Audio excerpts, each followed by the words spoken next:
एक अत्यंत लाजिरवाणी, संतापजनक आणि मान शर्मेने खाली घालायला लावणारी बातमी रायगडच्या खालापूर तालुक्यातून समोर येत आहे। देशाने नुकताच भारतीय स्वातंत्र्याचा अमृत महोत्सव मोठ्या उत्साहात साजरा केला।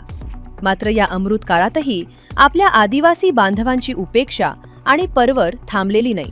खालापूर तालुक्यातील दुर्गम भागात असणाऱ्या उंबरणेवाडी येथील एका गर्भवती महिलेला वेळेत उपचार मिळावेत म्हणून चक्क झोळी करून डोंगर दरी खोऱ्यांतून मैलोन मैल पायपीट करत चौक येथील शासकीय रुग्णालयात आणण्याची दुर्दैवी वेळ ग्रामस्थांवर आली आहे। एकीकडे बुलेट ट्रेन, हायवे आणि डिजिटल इंडियाच्या गप्पा मारणारे राज्यकर्ते आणि स्थानिक लोकप्रतिनिधी यांच्या डोळ्यात झणझणीत अंजन घालणारे हे भीषण वास्तव समोर आले।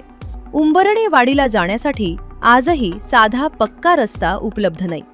रस्ता नसल्याने केवळ गर्भवती स्त्रियांनाच नाही तर शाळकरी विद्यार्थी, गंभीर रुग्ण आणि वयोवृद्ध व्यक्तींना आपल्या जीवाची बाजी लावून हा रस्ता पार करावा लागत आहे। या भीषण परिस्थितीमुळे स्थानिक आदिवासी बांधवांमध्ये शासन आणि प्रशासनाविरोधात तीव्र नाराजी आणि संतापाचे वातावरण निर्माण झाले आहे। या घटनेनंतर तरी डोळे मिटून बसलेले प्रशासन जागे होणार का आणि उंबरणेवाडीला पक्का रस्ता मिळणार का हे पाहणे आता महत्त्वाचे ठरेल।